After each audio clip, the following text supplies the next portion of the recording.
Alberta's proposed Sovereignty Act is facing stiff opposition from First Nations leader. Now, under the bill, Cabinet could reject federal policies it deems harmful to Alberta's interests. Saskatchewan has similar legislation in the works. Chiefs from both Saskatchewan and Alberta want the measures to be withdrawn. Now, they're concerned the legislation could make it easier for provinces to cut them out of decisions. Here's AFN National Chief RoseAnne Archibald. These bills have a specific agenda, and it all comes down to lands and resources. So we are yet again, not being respected. We're not asking for amendments to these acts. We are actually asking that the Saskatchewan First and the Alberta Sovereignty Within a United Canada Act be withdrawn. The CBC's Sam Sampson is on this story for us and joins us now live from Regina. Great to see you, Sam. What are the main concerns for First Nations leaders? Well, you heard it there from National Chief RoseAnne Archibald. It's a concern of treaties. And so those treaties, those agreements that were made hundreds of years ago between non-Indigenous and Indigenous people to share the land, they're saying that the Saskatchewan First Act and the Alberta Sovereignty Within a United Canada Act infringe upon those solely because, many reasons, but one main reason is because there was no consultation. Different leaders at the press conference earlier this morning and that I've spoken to in Saskatchewan here have said that they did not hear from any provincial officials until after the bills were proposed. And so that's the infringement upon treaty rights. And I'll give you an example that we heard earlier today from one of the chiefs that was in Ottawa at the Assembly of First Nations.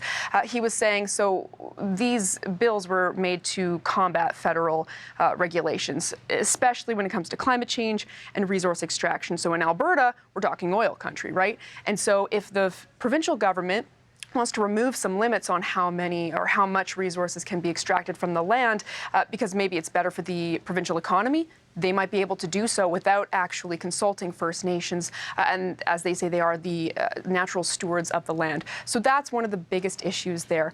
They're also concerned about ongoing developments as well. And so really, when it comes down to it, they want to have those consultations. And so, as you heard the AFN National Chief say, they don't want changes to these acts. They want them to be completely torn up, scrap them. Let's start from the beginning with real consultation. Take a listen. When legislation like this comes forward, the Sovereignty Act, the SAS First Act, and without consulting First Nations first, that's just disrespectful. And we are tired of being disrespected, and we want to work together. So we're asking you to have dialogue and to withdraw these acts and to see how we can move forward together and how we can actually implement treaties. No, it is that real consultation that is missing. And I did speak with some First Nations leaders here in Saskatchewan about a week ago when I was doing a story on this. And they did say, yes, I did actually speak with the Premier here in Saskatchewan, Scott Moe, after all of this happened. So this is not, they're not looking at after this is public. Consultation means in First Nations discussions. And Sam, what happens if the legislation goes forward without any changes? Well, according to one of the chiefs this morning in Ottawa, he was saying that this could create a domino effect. So if Alberta goes forward with this act and Saskatchewan follows, what's to stop other provinces from creating legislation where they could bypass treaty rights, in their words, infringe upon treaty rights? And so that is the concern there right now. The Federation of Sovereign Indigenous Nations here in Saskatchewan, that represents 74 First Nations in the province, they say that they are considering legal action. But when I asked what that means, they're not quite sure yet. But let's remind ourselves the provincial jurisdictions are not the same as treaty jurisdictions. So Alberta and Saskatchewan, you're looking at 5 different treaties. There are a lot of different opinions and a lot of consultation that has to go on, they say, before they can decide on what legal action could mean.